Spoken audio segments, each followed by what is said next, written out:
ಅಭಿಪ್ರಾಯ ಬಹಳಷ್ಟು ಮುಖ್ಯವಾಗಿದೆ. ಹಾಗಾಗಿ ಇವತ್ತಿನ ದಿವಸ ಈ ಒಂದು ದೇವಾಲಯಕ್ಕೆ ನಮ್ಮ ಮಾನ್ಯ ರಾಜೇಗೌಡರು ಮಹಾ ಪೋಷಕರಾಗಿ ನಿಂತಿದ್ದಾರೆ. ಅದು ಯಾಕೆ ಅಂತ ಹೇಳಿದ್ರೆ ಈ ದೇವಾಲಯವನ್ನು ಆ ಒಂದು ಉತ್ತರದಲ್ಲಿ ಲಕ್ಷ್ಮಣ ಸ್ವಾಮಿ ದೇವಸ್ಥಾನ, ಈ ದಕ್ಷಿಣದಲ್ಲಿ ಬಂದು ಬೇಟರಾಯ ಸ್ವಾಮಿ ದೇವಸ್ಥಾನ ಏನಾದರೂ ಮಾಡಿ ನಾವು ಒಂದು ಅಭಿವೃದ್ಧಿಗೆ ಇದರ ಜೊತೆಗೆ ಅಭಿವೃದ್ಧಿಗೆ ತರಬೇಕು ಅಂತ ಕಂಕಣ ಕೊಟ್ಟಿದ್ದಾರೆ. ಈಗಾಗಲೇ ಅವರು ಈ ಕ್ಷೇತ್ರದಲ್ಲಿ ಇನ್ನು ಇವತ್ತು ಬ್ರಹ್ಮರಥೋತ್ಸವ ಒಂದು ತಿಂಗಳಿಗೆ ಆ ಮೇಲ್ಗಡೆ ಆ ವಿಗ್ರಹಗಳನ್ನ ತೆಗಿತಕ್ಕಂಥ ಕಾರ್ಯಕ್ರಮ ಇದೆ. ದೇವಾಲಯ ಸೋಗ್ತಾ ಇದೆ. ಯಾಕಂತ ಹೇಳಿದ್ರೆ 200-300 ವರ್ಷಗಳಾಗಿದೆ ಇದೆಲ್ಲ ಮಾಡಿ. ಈಗಾಗಲೇ ಭಾಳಷ್ಟು ಹೋರಾಟ ಇದೆಲ್ಲ ಇರೋದರಿಂದ ನಾವು ದೇವಾಲಯದ ಅಭಿವೃದ್ಧಿ ಸಮಿತಿಯವರು ನಮ್ಮ ರಾಜೀವ್ಗೌಡರ ಬಳಿ ಹೋಗಿ ನಮ್ಮ ಮೊರೆಯನ್ನು ಇಟ್ಟಾಗಿ ಈ ಥರ ಆಗಿದೆ, ಇದಕ್ಕೆ ನಮ್ಮ ರಾಮಲಿಂಗಾರೆಡ್ಡಿಯವರು ಮುಜರಾಯಿ ಮಂತ್ರಿಗಳ ಜೊತೆ ನಾವು ನಮ್ಮನ್ನು ಕರ್ಕೊಂಡು ಹೋಗಬೇಕು, ಇದಕ್ಕೆ ದುಡ್ಡಿಗಿಂತ ಹೆಚ್ಚಾಗಿ ಒಂದು ಪರ್ಮಿಷನ್ ಕೊಡಿಸ್ಬೇಕಂದ್ರೆ ಮುಜರಾಯಿ ನಾವು ಏನಾದರೂ ಮುಟ್ಟಂಗಿಲ್ಲ, ಇದೇಂದ್ರು ಮಂತ್ರಿಗಳು ಡಿ ಸಿ ಅವರು ತಹಸೀಲ್ದಾರ್ ಪರ್ಮಿಷನ್ ಕೊಟ್ಟರೆ ಮಾತ್ರ ಮಾಡಬೇಕು. ಹಾಗಾಗಿ ನಮ್ಮ ಮಂತ್ರಿಗಳು ಇದಕ್ಕೆಲ್ಲ ಸಪೋರ್ಟ್ ಮಾಡಿದ್ರು. ಹಾಗಾಗಿ ಡಿ ಸಿ ಅವರೆಲ್ಲ ಪರ್ಮಿಷನ್ ಬಂದಿದೆ. ಆ ಕಾರ್ಯಕ್ರಮಕ್ಕೆ 50 ಲಕ್ಷ ಬೇಕಾಗಿದೆ.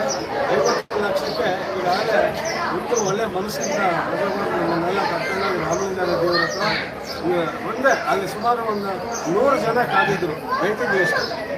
ಆದರೆ ನಾವು 7 ಜನ ಹೋಗಿದ್ದೀವಿ. ಗೌಡರು ನೇರವಾಗಿ ರಾಮಲಿಂಗಾರೆಡ್ಡಿ ಜೊತೆ ಕಿರಿಯಲ್ಲಿ ಒಂದೇ ಇಷ್ಟೇ ಹೇಳಿದ್ದು, ನಾ ಬೇಟರಾಯ ಶಿಲ್ಪ ಅಂತ ಮುಖ್ಯ ಲೀಡ್ರು ಭಾಗದವರು ಎಣ್ಣೆ ವ್ಯಕ್ತಿಗಳು ಅವ್ರ ಜೊತೆಯಲ್ಲೆಲ್ಲ ಬಂದಿದ್ದಾರೆ.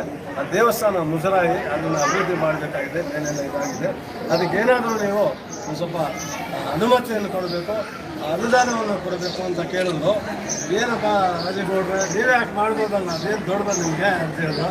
ಇಲ್ಲ ಸರ್ ನಾನು 10 ಲಕ್ಷ ಕೊಡ್ತಾ ಇದ್ದೀನಿ ಅಂತ ಹೇಳಿದ್ರು. ಹೌದಾ, ನಾನು 10 ಲಕ್ಷ ಹಾಕಿಲ್ಲಪ್ಪ, 10 ಲಕ್ಷ ಹಾಕಿಬಿಟ್ರು. 10 ಲಕ್ಷ ಮುಖ್ಯ ಅಲ್ಲ, ನಮಗೆ ಅನುಮತಿ ಬಂತು. ಯಾಕೆಂದರೆ ದೇವಸ್ಥಾನದ ಮೇಲೆ ತೆಗೆಯೋದು ಹಳೆಯ ದೇವಸ್ಥಾನದ ಮೇಲೆ ಅಷ್ಟು ಸುಲಭ ಅಲ್ಲ. ಈಗ ಸರ್ಕಾರದ ಮೇಲೆ ಡಿ ಸಿ ಅವರು ತಹಸೀಲ್ದಾರ್ ಇವ್ರ ಮೇಲೆ ಇರ್ತಾರೆ, ಅದು ಕೆಲಸ ಮಾಡಲಿಕ್ಕೆ. ಹಾಗಾಗಿ ಅದರ ಜೊತೆಗೆ ಇನ್ನೂ ಕೊಡ್ತಕ್ಕಂಥ ಉಳಿದಂಥ ಹಣ ಕೊಡೋಕ್ಕೆ ಎಲ್ಲ ಭಕ್ತಾದಿಗಳು ಸಿದ್ಧರಾಗಿದ್ದಾರೆ, ನಾವು ಇದು ಮಾಡಿ ಅಂತ. ಹಾಗಾಗಿ ಮೋಹಪೋಷಕರಾಗಿ ನಿಂತಿದ್ದಾರೆ. ಈಗಾಗಲೇ ಸಾಕಷ್ಟು ದೇವಸ್ಥಾನಕ್ಕೆ ಅಭಿವೃದ್ಧಿಗೆ ನಮಗೆ ಸಹಕಾರವನ್ನು ಕೊಟ್ಟಿದ್ದಾರೆ, ಮುಂದೇನೂ ಸಹ ಕೊಡ್ತಾರೆ. ಯಾವುದೇ ದೇವಸ್ಥಾನಗಳಿಗೆ ಹೋದರೂ ಸಹ ಅವರು ಅಲ್ಲಿನ ಸ್ಥಿತಿಗತಿಗಳನ್ನು ನೋಡಿ ಅಲ್ಲೇನಾದರೂ ಒಂದು ಸೇವೆ ಇರಬೇಕಂತ ಸಾಧನೆ ಇರೋದ್ರಿಂದ ಅವ್ರಿಗೂ ಒಂದು ಬಲ. ಹೀಗಾಗಿ ಇಲ್ಲೇ ಹೋಗಲಿ ಒಳ್ಳೆಯ ಉತ್ತಮವಾದ ಕೆಲಸಗಳನ್ನು ಮಾಡ್ತಿದ್ದಾರೆ. ಇಲ್ಲಿ ಸಹ ಜನಸೇವೆ ಮಾಡಿದ್ದಾರೆ.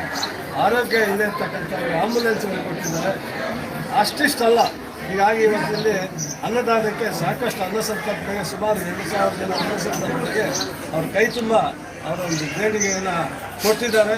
ಹಾಗಾಗಿ ಇವರಿಗೆ ಮುಂದಿನ ದಿನಗಳಲ್ಲಿ ಬೇಟರಾಯ ಸ್ವಾಮಿ ಇರ್ಬೋದು, ನೀವಿರ್ಬೋದು, ನಾವಿರ್ಬೋದು, ಅವ್ರ ಕೈ ಬಲಪಡಿಸಿ ನಾವು ಮುಂದಿನ ದಿನಗಳಲ್ಲಿ ಶಾಸಕರಾಗಿ ನೋಡಬೇಕು ಅನ್ನೋದು ನಮ್ಮೆಲ್ಲರ ಆಸೆ. ಇವತ್ತು ತಾಲೂಕಿನ ಎಲ್ಲರಿಗೂ ಸಹ ಅವ್ರಿಗೊಂದು ಸಾರಿ ಶಾಸನ ಮಾಡಲೇಬೇಕು. ಯಾಕೆಂದರೆ ಜನಸೇವೆ ಜನಾಭಿಷೇಕ ಅಂತ ಎರಡೂ ಮಾಡ್ತಾ ಇದ್ದಾರೆ ಸಾರ್ವಜನಿಕರು.